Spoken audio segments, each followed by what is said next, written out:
Welcome back to Your Last Loose Women before setting sail into the weekend. Still to come, he's the makeover master who waves his magic wand over women to make them go from body conscious to body confident. It's got Kwan.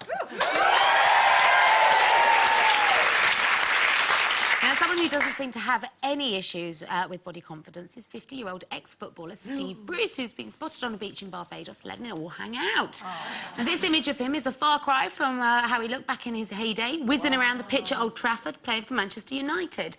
So do you think it's a case of for fitter or for fatter in relationships? I mean, how accepting are you of your man if he were to pile on the pan? Well, I have to say, he's someone who's probably had to, like, watch what he eats, be really health conscious for a long time because of his job. So I think when you get to 50, if you want to... I think he looks all right. And he's not that fat anyway, I don't think. I think he looks like he's in Barbados. He's having a blooming good time. Yeah, very good legs. Doesn't he have good thighs? What, there? No, not there. Oh, no. Yeah, no, I just think he looks like a man who's happy with his life, and I think that's the key, because I like the idea that you get to a point with your partner where you're not worried about how either of you look, that you can sit and share a pie and a shandy, and he's not going, oh, you're getting a bit porky, and you're going, oh, you sure you want that extra chip? You've got to, I mean, to a point, I mean, you don't want to get unhealthy, and also it has to be said, for me, if Paul got really big, it would be a problem. I can't, because if he's really big, then it... I think you know where I'm going with this, don't you?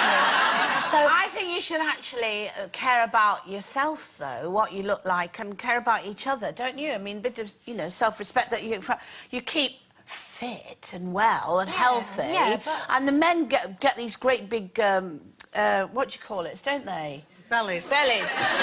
And they, you know, I mean, they don't they? Beer bellies. That's where men are prone to gain weight, their face and their tummies, whereas we women, sadly, distribute the fat all over. No, we get handles, don't we? We get handles. Men get handles as well. Do they get handles? They do, yeah. Some men, if you look from behind, they've got, like... Oh, really? Yeah, you go... Yeah, but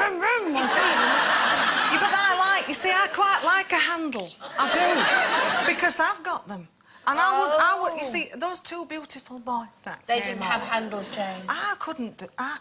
No. I couldn't. Take your clothes off, you mean? No, because they've got no handles. No. And they'd hang on to mine. And they go, look at your handles. Exactly. Yeah. So, you know, Ed... Jane, close your eyes, tell them to do the same and hold on tight. Yes. Lie back and think of England, Yeah, Jane. you see, I don't want... You see, I think he looks great. You know, I think it's fine. What's Ed got? Well, can we say that? Well, he's got... You know, like naked, does he have bits that stick out Sherry? already? Well, no. You have to ask these No, we questions. should establish he's not in the shed anymore, is he? No, he's not in the shed. I've let him in the house now. That's nice. But he has gone from large to X-large. You always said he had a nice bum, yo. He's got you? a beautiful... Beautiful Oh, bum, yo. lovely little boy. But you don't mind a bit of extra I cuddly don't mind it stuff. at all, because I don't want a man who's thinner than me. Yes. Because then, you know, I want somebody who's going to have a takeaway and a pie. Yeah. I do. Yeah. Because I like that. Yeah, so no, I you're don't want right. somebody who's a health freak You don't all want the to time. wail, though, do you? Well, no. But saying that, you know, you can see that. And if you match, if, like, you're feeling a little bit porky and you know, or you're a bit self-conscious, you say, look, I need to get a bit of weight off, if you can walk together and do things together so that you're all sort of at the same... Yeah. We go for a little walk up a hill when we feel a bit porky. But you don't want to be in a bath and somebody gets in the bath and the water goes... That never happens to me. I'd never get in the bath with anyone because I'm always the one that goes under. I've got to say, I am a bit of a feeder. You're a feeder. I am a feeder. I am, yeah. What do So you do mean? all your boys turn into porkers? Is that what you're saying? Well, I do like to make sure there's a constant flow of food to anyone that steps over my threshold, you know. Why do you think you do that, then? I don't know, because I love food and I love cooking food, but I don't have I'm not one of those people that can just eat and eat. Well, you know, once you're full, I stop. But then if you happen to be in a relationship with me and you don't have that valve, you're going to get fat. Oh. But, if But I have had it before where a couple of boyfriends have gained weight, but it's just because we've been really happy and content, and I've read it as a really good thing. And then if it goes too far, you just work out together. But you haven't put the weight on, though, have you? No. Yeah, but it's not... My weight only tends to fluctuate by a couple of pounds. I don't really weigh myself, but you can see, at the moment, I've got some jeans that are a bit tight. Yeah. So I'm lunging like Yeah, but that's good. But you're feeding everybody else and not yourself. I know, but that's their downfall, isn't it? But is it so they don't go anywhere? They get so... No, I just like cooking. It's not because I'm psychologically trying to make them fat so that no one else will look at them. I just like cooking. I'm not convinced. You wait till you see my son, he's going to be like this. He really is. She gets him from nursery. He's already had 2 meals there. I go, do you want anything to eat? Do you want a yogurt? Do you want a pasty? Yeah. Do you want a cake? Do you want this? It could go on for hours. I bore myself. Anyway, time to give something back. Do you want some toast? I'm all right. Sandwich? No, I'm fine, thanks. Okay. And the best of luck to you. Now, there are several things our final guest is known for. His love of the word bangers, when really he means breasts, his dark-rimmed glasses and that gorgeous white smile of his, and, of course, his ability to transform a sobbing woman with bad body image into a self-assured bombshell. Welcome, Gok Wan.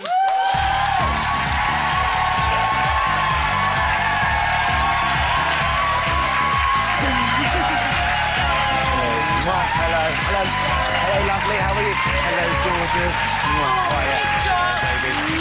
How are you? Hi, guys. How are you? Oh, it's nice to be home. Well, that's what I've heard. Oh, yes. Honestly, how are you guys? You well? You're looking gorgeous, I have to say. As are you four. Lovely. So, Nice to be back. Got this show just for the compliments, don't we? for fitter or for fatter? Well, Where do you stand on that? do you know what? I have to say, I wouldn't fall out of love with somebody if they put on weight.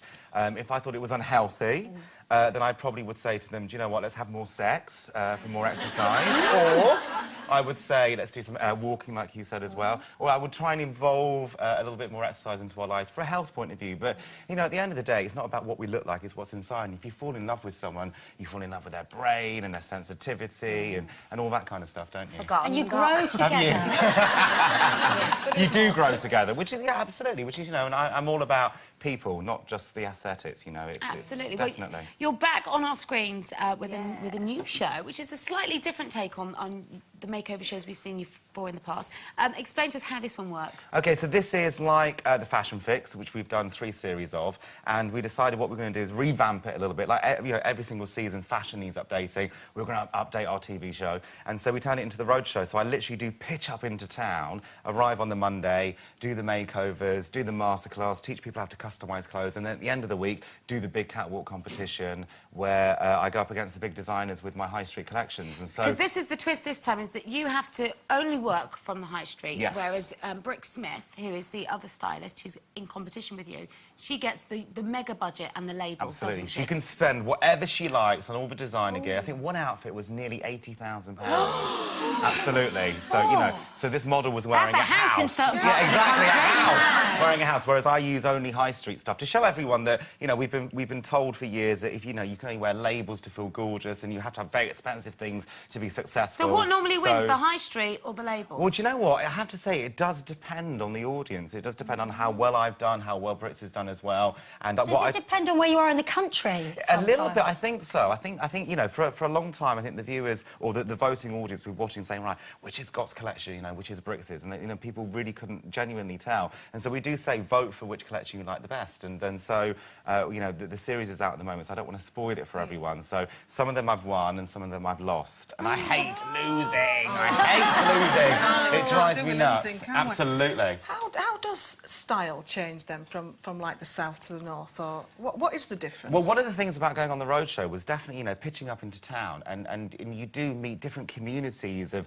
trendsetters, and you meet the classic girls, and then you meet the girls that are really into their emo kind of look, and every single city is slightly different. And for someone that's worked in fashion for so many years, you know, I can pretty much tell someone if they come from Sheffield or from Birmingham or from Brighton. Yeah, it's like What a little bit of telltales then? Well, do you know, I don't know what it is, and people have asked me this before, and I really genuinely couldn't tell you, but I'm probably 8 out of 10 times correct. I can turn around and say, right, okay, almost like Dr. Dolittle of fashion. I can sit there and say, right, well, I noticed this, and I can see that, so you're obviously, you know, you're northeast, or you're northwest, or you're, you know, south, or London, or whatever. So there Do you are ever get little anybody clues. who doesn't like what you've put on them? Who says, no, I'm sorry, I can't? Do you know, a couple of times Have filming the you? show, you know, we've done the big reveal, and it's been like that, da-da! And they've stood there and gone, oh.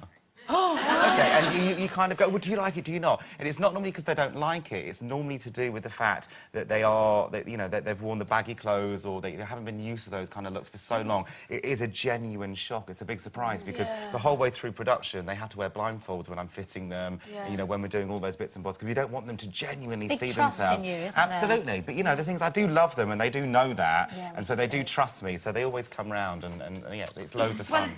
Gok, you're going to stick with us, aren't you? I certainly I'm am. going to keep you for a whole other part, but right now we're going to take a little break. And when we return, more chat, more fashion fixes with Gok. We'll see you in a bit.